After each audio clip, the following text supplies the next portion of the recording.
Good day, I am Mariz Centeno from BSc 2D, and today the first topic that I will be talking about is about global warming, or we could also say climate change. So, what causes climate change? First is carbon dioxide. Bakit nga ba carbon dioxide? Basahin muna natin ito saglit. Global warming occurs when too much carbon dioxide and other air pollutants are present in the atmosphere. The excess heat from the sun is supposed to escape Earth, but these pollutants, which can last for years to centuries, in the atmosphere trap the heat and cause the planet to get hotter. Yung daw mga carbon dioxide na nakakonsume ng tao ay naipon siya sa ating atmosphere at hindi kaagad siya nawawala, which is nagtatagal pa siya ng years to centuries.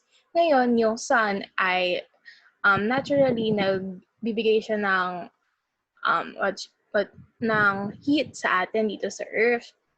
And it is supposed to go out pa ulit. Parang nagre-reflect yung heat na binibigay ng sun sa Earth, pabalik, palabas.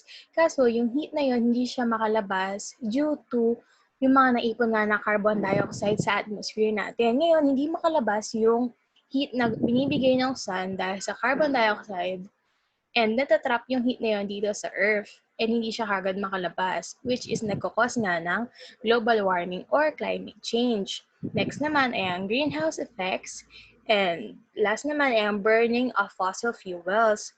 Human activities, notably the burning of fossil fuels, in example, coal, natural gas, and oil to power vehicles, factories, and homes, release carbon dioxide and other greenhouse gases into the atmosphere. Other activities, including deforestation and raising livestock, also emit greenhouse gases. Ano nga ba yung mga impact ng global warming or climate change sa ating mga tao? This is self-explanatory and we'll just use context clues na lang. And first one, ang unang impact nito ay ang intense and frequent droughts and storms. Sa Tagalog, ito yung mas malalakas, sobrang lakas at mas madalas na tagtuyot or sobrang lalakas na mga bagyo na nararanasan natin. Next is melting glaciers and ice sheets. Ito ay nasa picture, yung mga unti-unting pagtunaw o unti-unting natutunaw yung mga ice glaciers na, the melt glaciers and ice sheets. And kapag natunaw yung mga glaciers and ice sheets, dito naman umapasok ang rising sea levels. Tumataas ang sea level dahil nga nalulusaw na yung mga yelo. Simpleng pagka nalusaw ang yelo, nagkakaroon ng tubig. Kaya yung sa mas malaki environment, kapag nalusaw na yung malalaking yelo, talaga tataas yung sea levels. Next naman ay ang warming of oceans. Siyempre, kaya nalulusaw yung mga yan dahil nagwa-warm na rin yung ocean, umiinit ng oceans. And next naman ay ang ocean acidification. Next naman ay ang prevention. Alam natin na ibig sabihin ng prevention ay ang act ito na para mapigilan ang pagkalat or paglala ng global warming or climate change. Basahin lang natin ito na mabilis. Ang first na pwede natin maging prevention ay switch to renewable sources of energy such as solar and wind energy to power our homes and buildings, thus emitting far less heat-trapping gases into the atmosphere. Next naman, drive electric vehicles instead of those that burn fossil fuels, or we can use mass transit instead of driving our own cars. Yung una, sinasabi na dapat daw tayo, ang isa sa mga prevention ay gumamit tayo ng alternatives sa pagkukuha ng source of energy. Imbis na yung mga nagamit natin ngayon, dapat daw ay simulan na natin yung pagkukonsume ng solar and wind energy. Ang next naman ay yung pagdadrive daw ng electrical vehicles instead na yung mga ginagamit natin ngayon. And pinopromote din yung paggamit ng mga mass vehicles, yung mass transportation instead na tigisa pa yung mga tao ng sasakyan. Bakit daw hindi na lang isang sasakyan ng lahat para mas makatipid or mas makabawas sa pag-iinit ng mga gas. And next naman ay ang insulate our homes and buildings and by replacing old failing appliances with more like energy efficient models. Tatandaan ko ang example lagi nito ay mga ref natin kasi meron siyang, ang tawag doon? CFC? Chlorofluorocarbon. Doon sa likod ng ref, mas malakas siyang gumamit ng kuryente and mas nagda-damage siya ng paligid. Nakaka-help siya na mag-damage ng paligid. Sabi nga dito, insulate our homes and buildings and by replacing old failing appliances with more energy-efficient models. Ngayon, sa panahon natin, sobrang dami nang nabibiling ganyan, yung mga energy-efficient models. Next naman, invest in commercial services that draw down an equal amount of carbon out of the atmosphere, such as through planting trees or carbon capture and storage techniques. Pagtatanim ng mas maraming puno para mas mapabilis yung pagkakaroon ng mga fresh air. And next naman is, where practical, we can support more local businesses that use and promote sustainable, climate-smart practices such as those listed above. Consider placing an upper limit on the ground of carbon dioxide. We will allow ourselves to emit into the atmosphere within a given time frame. Sinasabi lang talaga na tong preventions na to, na kung ano yung ginagawa natin ngayon is we can do better for our nature and for our planet. Mga prevention na to, kumbaga, parang it says na yung mga ginagawa natin ngayon is medyo may kamalian. Kung magagawa natin ng mga prevention na to, ay mas mapapadali yung paghihil ng ating planet kasi sa mga damages na natatanggap nito mula din sa atin. Next naman ay ang global mitigation. Ano nga ba muna yung global mitigation? Ito yung kumbaga sa prevention, ito na yung pag-act ng prevention, ito na yung paggawa ng mga planong gawin para mapigilan yung global warming. Ito na yung act. Ibig sabihin ng global mitigation. Basa lang tayo, ito lang, maikli lang ito. In 2016, nearly 400 institutional investors will collectively manage over $24 trillion in assets, also wrote in support of the Paris Agreement, encouraging governments to expand low-carbon fuel sources, establish carbon prices, and eliminate fossil fuel subsidies. By 2019, this group grew to 631 institutional investors managing more than $47 trillion in assets. Moody's, whose ratings play an essential role in financial markets, now includes climate risk in its corporate ratings.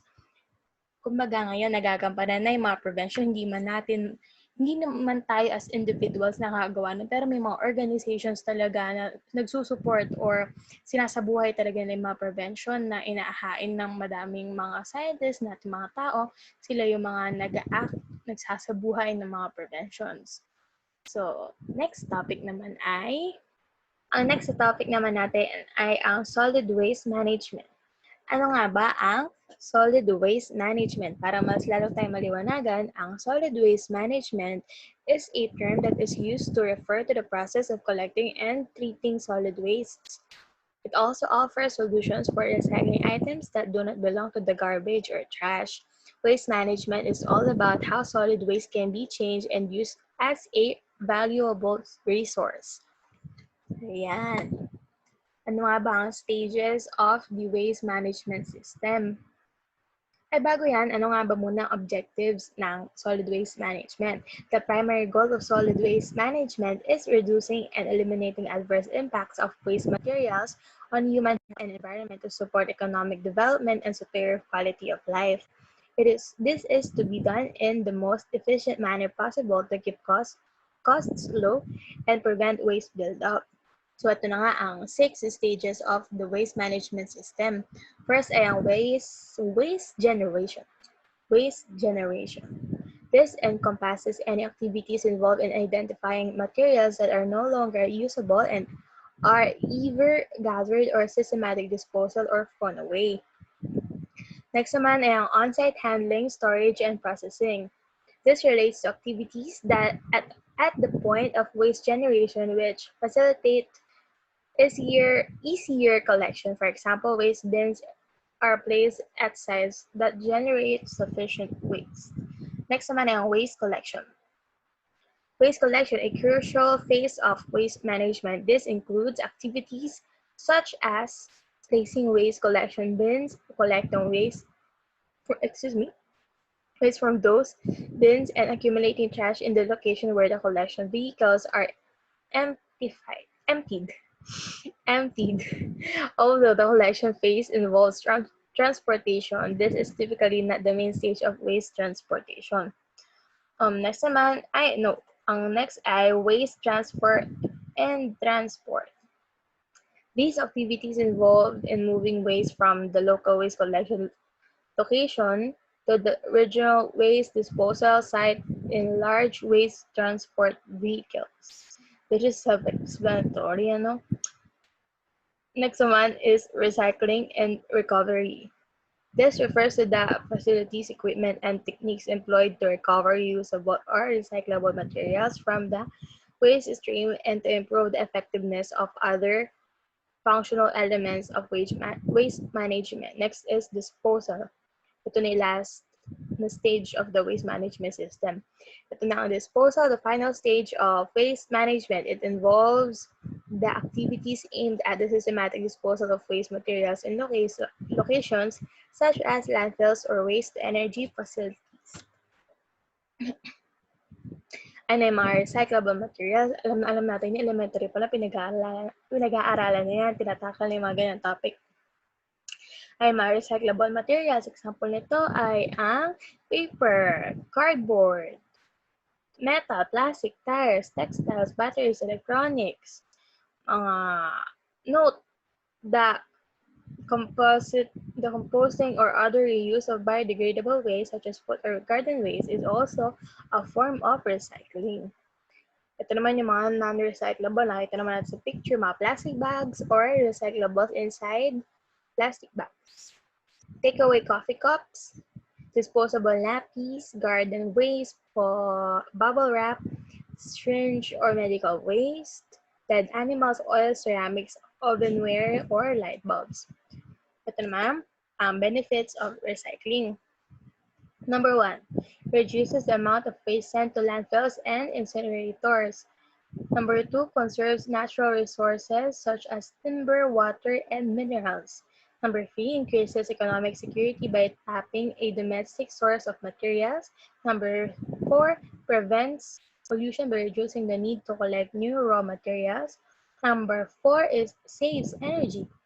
Number 5, supports manufacturing and conserves valuable resources. And number 6, helps create jobs in recycling and manufacturing industries. The next topic would be flooding. Ano nga ba ang causes ng flooding? Number 1 is prolonged heavy rainfall, highly accelerated snowmelt, severe winds over water, unusual high tides, tsunamis, failure of dams, deforestation, and global warming. Ano nga ba ang mga flood control measures? Number 1 is control the water level. Ito yung mga nagagawa tayo ng mga dams or nag-check tayo ng mga dams para makontrol natin ang water level. Ang susunod naman ay mag-build ng barriers. Ito ang mga embankments, dike, flood walls, and sea walls. And next naman ay alter the river, wildering and dredging, and diversion canal. And control land use around rivers and build large floodways and sewers. Yan. Alam natin na itsura ng dams. Meron tayo niyan dito sa Nueva Ecija sa Pantabangan, ang pinakasikat na Pantabangan Dam. Sunod naman ay ang leaves. Next naman ay embankment. Next naman ay ang flood walls. Nakita natin ang pinagkaiba ng flood walls sa sea walls. Yung flood wall, makikita natin dito sa picture, talagang nakaharang siya sa tag doon para hindi siya pag umapaw yung river, hindi siya papasok sa land.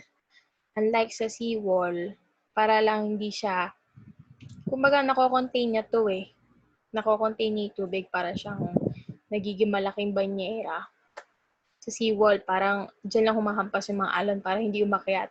Dito talagang iniipon niya yung tubig na iipon niya. Ito na ang seawall. Nakakita na tayo niyan. Malamang nakakita na tayo niyan. Next one ay yung river widening. Nakakita natin dito sa picture. Maliit pa yung river. Ayun maliit pa siya, lumalaki, lumiliit, lumalaki, lumiliit. Pero madalas talaga lumalaki. Nagkakaroon pa siya ng diversion canal. Ito river dredging. Ito naman ay diversion canal. Bukod sa main nadaanan ng tubig, nagkakaroon pa siya or ginagawan pa siya ng ibang passage nito para ma-conserve yung water. Ito mga flood tunnel, sikat na Tokyo na flood tunnel. Diyan dumadaan kung sakali man na magkaroon ng flood. Diyan mapupunta yung tubig, hindi maipon man yung tubig sa ilalim ng lupa, hindi na mapapahamak yung mga tao. Ginawa talaga siya mga expert engineers para tumibay yan. Yan, ito kay underground flood tunnel. Okay, Tokyo underground flood tunnel. Ang next naman natin na topic ay ang last na topic na ito, ang public water treatment and distribution. Stages of public water distribution. Number 1 ay ang collection, number 2 ang screening and straining, number 3 ang coagulation or flocculation, number 4 ay sedimentation, and number 4 and sedimentation and clarification, number 5 is filtration, and number 6 disinfection, number 7 is storage, and 8 is distribution. Nakalain nyo nga naman sa sobrang daming pinagdaanan talaga ng tubig bago natin mainom or makonsume para naman maging sure tayo na safe ang tubig para sa atin, sa katawan natin, or sa balat natin. Number 1 ay ang collection. Community water system obtain water from two sources, surface water and groundwater. Surface water is water that collects on the ground or in a stream, river, lake, reservoir, or ocean. Groundwater, which is obtained by drilling wells, is water located below the ground surface in pores and spaces in the rock. Ayan. Yung collection daw ng water nakuha sa dalawang sources. Ang una ay ang surface water and number 2 ay ang groundwater. Next naman ay ang screening and straining.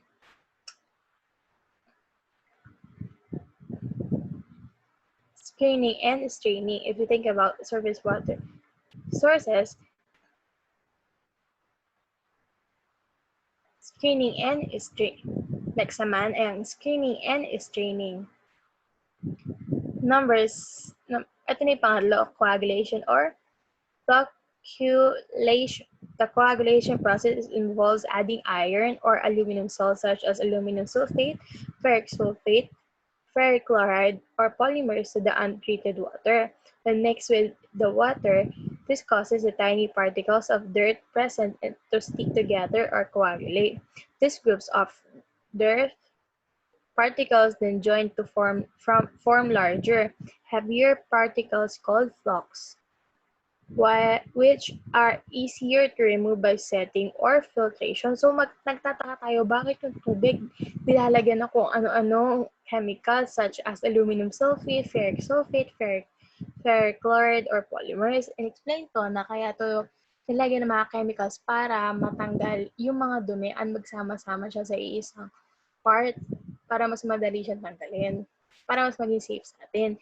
Ito mga chemicals na to is hindi naman siya nakakasama para sa atin, kundi nakakabuti pa to para mas mapalinis yung tubig na may intake natin. Next naman ay sedimentation and filtration. Siguro naman familiar tayo dyan sa sedimentation and filtration. Clarified water enters the fillers from the top. Gravity pulls the water down through the filters where it is collected in a drain system at the bottom of the unit. There are many different types of materials used in filters. Yan, sobrang daming filters niyan. Yung pinagdadaanan ng mga tubig bago natin sila ma-consume. The most common being sand and gravel. Many conventional plants are now using granular activated carbon as the media of choice because it is not only provides excellent mechanical filtration of particulate matter, but also removes organic compounds which can cause taste and odor problems. Next naman ay ang disinfection. Once the water has gone through the filtration process, it is about as clear and clean as it can get. However, there may be still bacteria and viruses remaining. To ensure these are destroyed, there must be disinfection process employed. The most common disinfection process used in is chlorination. Alam natin mga tubig, lalo sa mga taga-Kabanatuan na yung daw tubig natin dito is sobrang daming chlorine. Nalalasahan daw yung chlorine. Siyempre, bilang taga dito sa Kabanatuan, hindi naman natin masyado na-feel yun kasi sanay na tayo sa tubig natin. Pero kami, ang family namin ay bumili kami ng ang tawag dito, water filter. Meron siyang dalawang tubes na nakaganon. Ayun, share ko lang. Kasi, sinasabi ko yun kasi kahit na alam ko madami na pinagdaanan yung tubig, yun na nga, ang dami na yung pinagdaanan. Hindi pa rin natin masusure kung, lalo na kung sensitive yung body ng mga taong iinom at mga hindi sanay sa mga tap water. It's advisable din na bumili ng mineral waters or yun nga, water filters. And last naman ay storage. Once the disinfection process is complete, the water is stored. Storage usually takes place in an underground storage tank called a clear well, and also in elevated storage tanks that are visible around town. There must always be an ample supply of water available in event or of emergencies. This can include power outages, fires, floods, etc. Ito na, ang last na naman nito ay ang distribution. So, how does water come out of your kitchen tap? The stored water is pushed through underground pipelines all over the town in what is called a distribution system. The distribution system consists of large water ponds at the treatment plant, overhead water storage tanks, large pipelines, smaller pipelines, fire hydrants, valves, and water meters in front yard. Yan yung mga pag nagpapakabit ng nawasa, nagkakaroon na ng gripo sa bahay. Tinatawag na upgrade, hindi ka na nagpoposo, meron ka ng nawasa. So, yun. Yun na yung last. And thank you.